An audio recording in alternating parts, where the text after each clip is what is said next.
What is good, ladies and gentlemen? Welcome to another SK Wealth Academy podcast. This one's going to be real short and sweet indeed, because I finally answered the call for a lot of you that have been bombarding me with when are you going to post this mythical podcast that you have hinted at that you were going to post. And what is that podcast? That podcast explains how silver margin hikes and gold margin hikes in the futures market are used by the oligarchs to create artificial gold and silver price slams. So I discussed this in detail. I think it's off the top of my head. I believe it's at about a 40-minute or so, maybe 46-minute podcast, and it is only going to be available for a limited time. So it'll probably be on my whim. It could be for 24 hours. It could be for 3 hours. It could be for 2 weeks. So I'm only going to make this available for a limited time. This was content that my Patreons received on February 2nd, so more than 2 weeks in advance. And it's only the second Patreon only podcast that I've ever made public. So again, please ensure that you go to the link below, which will be in the podcast show notes, and download this ASAP, because again, I'm not sure how long I will make it. The content available for free, but it will be available for free at that download link for a limited time.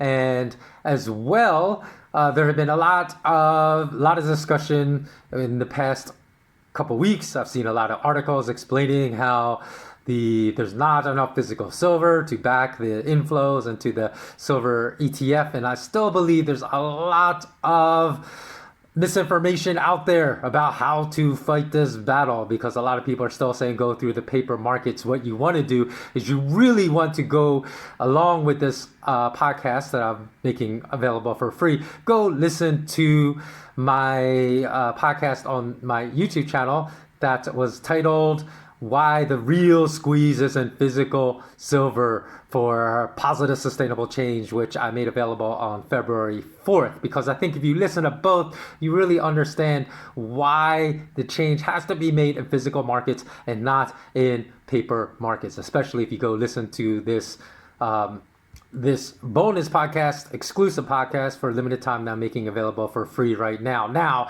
even though I uploaded this podcast to my Patreons on February 2nd, I did warn them. If you're a Patreon, you know you were warned before the silver margin hikes happened and slammed the price of silver to about $30 an ounce in the futures market, all the way back down to 26 very quickly that day. You know that I had warned, in fact, at the end of January, that a silver margin hike was coming. So if you're a Patreon, you were warned of this event in advance. It was a prediction, but it was a prediction that happened to come true.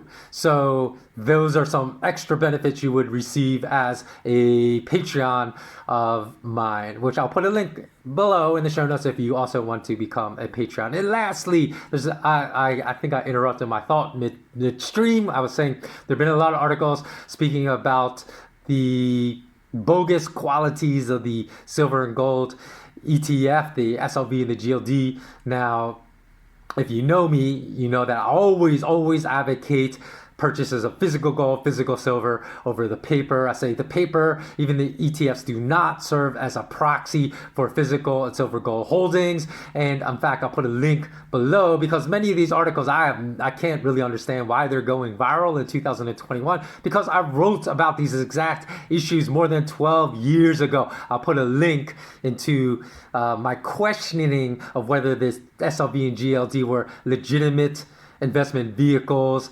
They came out respectively, where they were introduced in 2004, the GLD and the SLV in 2006. By 2009, I was already questioning the legitimacy more than 12 years ago. Many of the articles that went viral on this topic were basically just rehashing the points I made 12 years ago. They could have literally been a lot of the points cut and paste out of that exact same article. I'll put a link below if you want to go back and read this, because one of the reasons I'm so adamant about not waging a war in the paper markets, because it's going to be a losing battle, is because I have been following the deception and manipulation of these markets, not only for 12 years, because this article is 12 years old, but for 2 decades straight, for 20 years. So I do have tons of confidence in my understanding of how this game is executed, how this game is played, and where this game can be won. Because in that article, I'll just read you something real quickly that I had pointed out, and I pointed out in the prospectus that, quote, it stated back then, neither the Securities Exchange Commission nor any state's Securities Commission has approved or disapproved of the securities offered in this prospectus, or determined if this prospectus is truthful or complete. What a joke. It says any representation to the contrary is a criminal offense, end quote. And people actually, I've seen this almost exact same wording. The wording's been changed in the prospectus because this was the exact wording in 2009. I've seen people point that out in articles just this month, like this is something new. You know, just because this is the first time they ever looked at the prospectus. No, it has always been open to fraud by the custodians, which were respectively JP Morgan and HSBC. It's always been open because, look, they said any representation that this prospectus is truthful is a criminal offense. So, of course, paving the way for any lies to be told in those prospectuses. And this wasn't the first time I railed against those prospectuses in 2009.